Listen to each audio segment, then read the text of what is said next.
Doktor, onkoloji xəstəyə necə dəstək ola bilərik? Hərdən güclü olmalısan demək düzgündür. Bəzən doğrudur, amma bəzən də yox.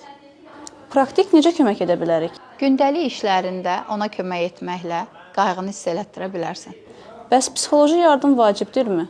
Çox vacibdir. Onkoloji xəstənin xərçənglə mübarizəsində ailəsinin, dostlarının psixoloji dəstəyi müalicə keyfiyyətini artırır.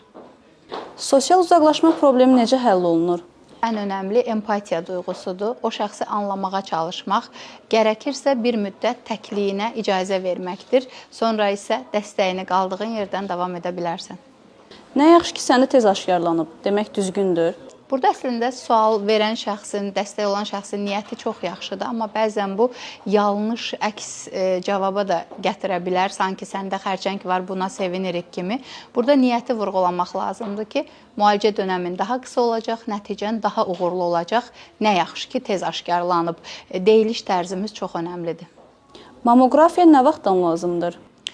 Ümumi qəbul edilmiş normativlərdə 40 yaşdan yuxarı, əgər ailə riski varsa, o zaman 35 yaşdan yuxarı ildə bir dəfə mamoqrafiya olunmalıdır.